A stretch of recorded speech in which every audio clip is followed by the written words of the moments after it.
Hello बच्चों, welcome to my channel. आज आइए देखो बच्चों, आज मैं जो आपके लिए तरीका लेके आई हूँ, तो आप मेरा वादा है कि आप खुश हो जाएंगे इस तरीके को देख के, अगर आप पढ़ना चाहते हैं तो। और अगर आप पढ़ना नहीं चाहते हैं, टाइम पास कर रहे हैं, तो उसके लिए तो कुछ भी व्यवस्था है नहीं। लेकिन अगर आप पढ़ना चाहते हैं तरीका से, तो ये जो मैं आपके लिए छोटे छोटे शब्द डाल रही हूँ, इनसे आपकी काफ़ी मदद हो जाएगी। जैसे जब बच्चे क्वेश्चन आंसर पढ़ते हैं तो वो समझ नहीं पाते हैं, पीछे ये सारा क्या है कि क्वेश्चन आंसर में हमेशा इन्हीं से शुरू होता है। जैसे वाट मीन्स क्या होता है, वाट मीन्स क्या। वेयर मीन्स ये आएगा WHAT, वाट मीन्स क्या। WHERE वेयर मीन्स कहाँ। और देखिए बच्चों, जहाँ तक जैसे जो कोई भी पढ़ाता है वो इनकी बीच की जो उच्चारण होता है उसको नहीं करती है, लेकिन मैं ये पूरा पूरा क्लियर करके दे दूँगी, क्योंकि जिससे आपकी समझ में आए कि इसको हम बीच वाले को कैसे, जैसे ये भाट को हम कैसे पढ़ सकते हैं। जैसे WHAT वाट मीन्स क्या। WHERE वेयर मीन्स कहाँ। WHEN वैन मीन्स कब। कब और जब, इसको कब और जब कैसे किस लिए पढ़ती हैं ये मैं आपको आगे बताऊंगी। क्योंकि इंग्लिश के जो शब्द हैं वो हमेशा लाइन के थ्रू चलते हैं। जैसे लाइन के अकॉर्डिंग, लाइन जैसे उस चीज़ को मांगती है उसी तरह वो उसी जगह पर वो उस चीज़ को फिट कर देती हैं। लेकिन वैन मीन्स होता है कब और जब। या अगर कहीं आए, जैसे हम जब जाते हैं तो वहाँ वैन का प्रयोग होगा, और हम कब करते हैं इस काम को तो वहाँ भी वैन का प्रयोग होगा। यानी वैन मीन्स होता है कब और जब, आप ऐसे समझ लीजिए। विथ, WITH विथ का मतलब होता है साथ, साथ में। जैसे मैं और आप, तो जैसे आई विथ यू, ऐसे अपन बीच में बोल सकते हैं इन चीज़ों को। और WHO हु मीन्स कौन होता है, हु मीन्स कौन। और HOW हाउ मीन्स कैसे।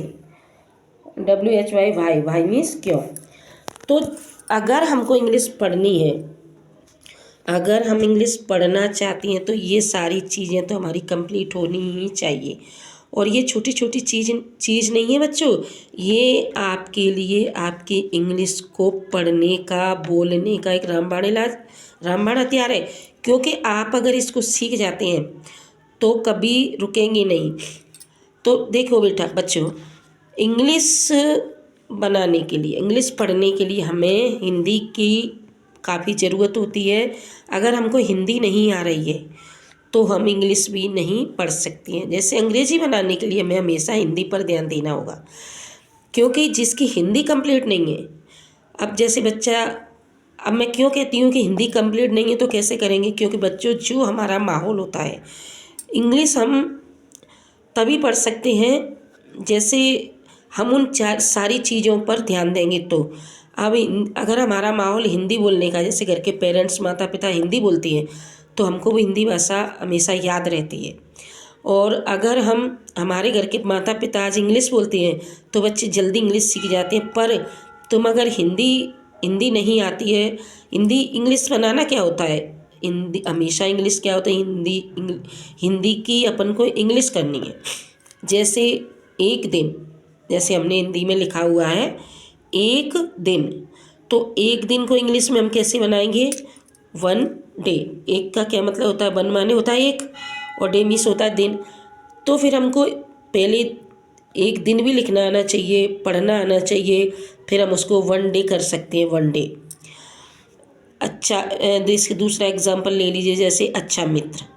तो अच्छा मित्र अगर हम अच्छा नहीं लिख पाएंगे तो फिर हम कैसे समझेंगे कि अच्छा का मतलब गुड होता है, गुड, अच्छा मित्र और गुड फ्रेंड। तो बच्चों, अगर आप पढ़ना सीखना चाहते हैं, आपको बिल्कुल पढ़ना है, तो आपको बिल्कुल हिंदी आनी ही चाहिए। और क्योंकि हिंदी, जैसे मैंने ये अभी तक पढ़ा है, सुना है, देखा है कि जो टेंस कराते वो हमको मुख्य पॉइंट दे देती हैं कि प्रेजेंट, पास्ट, परफेक्ट, ये सब बता देती हैं, और क्रियाएं बता देती हैं, और मेन वो इंग्लिश बता देती हैं। उससे क्या होता है कि जो टेंस करने वाले बच्चे वो इंग्लिश पढ़ना कभी नहीं सीख पाते। पूरी बुक बच्चे पढ़ नहीं सकते और उसका अर्थ भी नहीं कर सकते हैं, क्योंकि अगर हमारे पास एक लाइन है, जैसे कोई लाइन है, जैसे हमारे पास एक लाइन है, मैं इसको ले लेती हूँ, once there was a poor woodcutter. तो बच्चों हमको ये वंश वंश का पता होना चाहिए कि वंश मीन्स क्या होता है, फिर हमको देयर देयर मीन्स क्या होता है, वाज मीन्स क्या होता है, ए मीन्स क्या होता है, पुअर मीन्स क्या होता है, वुड कटर मीन्स क्या होता है। अगर हमको इस लाइन के जैसे हम वाज वर्ब उसमें पढ़ा देते हैं कि वाज मीन्स था होता है टेंस में, तो पास्ट को करा दिया इसके थ्रू और एक दो मीनिंग करा दी, लेकिन वंश की नहीं बताई, तो वंश को हम नहीं सीख पाएंगे। देयर माने वहाँ होता है, हम नहीं सीख पाएंगे। वंश मीन्स एक बार होता है, देयर मीन्स वहाँ होता है, बाज मीन्स था होता है, ए मीन्स एक होता है, पुअर माने गरीब होता है, वुड कटर मीन्स लकड़हारा होता है। अगर हमको इन सब की हिंदी नहीं आएगी तो हम इस इंग्लिश को कंप्लीट नहीं कर सकते हैं। अगर हमको और फिर हमने ये कर लिया और फिर हमको ये पीछे का जैसे हम पेपर देने जाते हैं तो ये हमको नहीं आ रहा है, अगर हमको ये लाइन नहीं आ रही है पढ़ने के बाद भी यदि हमको ये लाइन नहीं आ रही है तो हम बताइए इसका आंसर कैसे दे लेंगे बताइए आप। तो आप अगर मेरा साथ देंगे, अगर आप मेरा साथ देंगे तो मैं ये सारा जो मैंने मैटर डाला हुआ है ये अब पूरा कवर करवा रही हूँ। अगर आप इसको करते रहेंगे, मेरी वीडियो को लाइक और शेयर करते रहेंगे, तो मैं आपसे वादा करती हूँ बच्चों कि मैं आपको पूरा क्लियर करवा दूँगी कि किस तरह आप इंग्लिश की हिंदी बना सकते हैं और हिंदी की इंग्लिश बना सकते हैं। आपको कहीं भी भटकने की ज़रूरत नहीं पड़ेगी। थैंक यू, धन्यवाद।